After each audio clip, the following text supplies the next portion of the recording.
మకర రాశి వారికి తెలుగు ఉగాది పండుగ దగ్గర నుంచి ఎలా ఉండబోతుందో ఈ వీడియోలో సవివరంగా సంపూర్ణంగా తెలుసుకుందాం.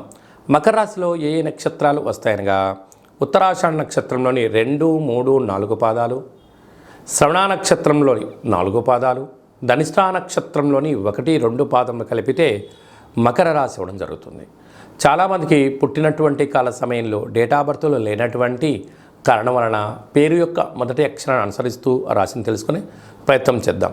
ఏ అక్షరాలు ఉన్నట్లయితే బో, జా, జీ, జూ, జే, జో, ఘా, గా, గి అక్షరాల వారు కూడా మకర రాశి జాతకులే. మకర రాశి యొక్క అధిపతి శనీశ్వర స్వామివారు. వీరికి ఒకవైపు ఏళ్ళనాటి శని చివరార్ధ సంచార స్థితి జరుగుతున్న విషయం తెలిసినటువంటిదే. 9వ తారీఖు నుండి 15వ తారీఖు వరకు పుట్టినటువంటి వారందరికీ కూడా ముందస్తుగా జన్మదిన శుభాకాంక్షలు.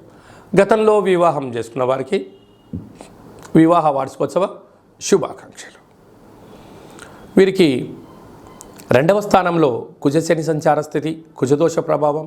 తృతీయంలో రవి శుక్ర రాహు సంచార స్థితి, అర్ధాష్టమ బుధుడు, అర్ధాష్టమ గురువు, భాగ్యస్థానంలో కేతు సంచార స్థితి ఉండడం వలన నీటి వ్యాపారాలు అనగా హోటల్ వ్యాపారాలు, డాక్టర్లు, మెడిసిను, అలాగనే పాల ఉత్పత్తులు, ఆహార ఉత్పత్తులు, రొయ్యలు, ఫ్రాన్సెస్, వ్యవసాయ సోదరీమణులు, అలాగనే సాఫ్ట్వేర్ ఉద్యోగస్తులు, హార్డ్వేర్ ఉద్యోగస్తులకు స్వయం నిర్ణయం, స్వయం పరిపాలన, యూట్యూబ్, వాట్సాప్, ఫేస్బుక్, క్రియేటివిటీ రంగాలు, సినిమా రంగాలు, బుల్లితెరలో పనిచేసేటువంటి వారందరికీ కూడా చాలా యోగదాయకమైన రోజులు అని చెప్పి గమనించాలి.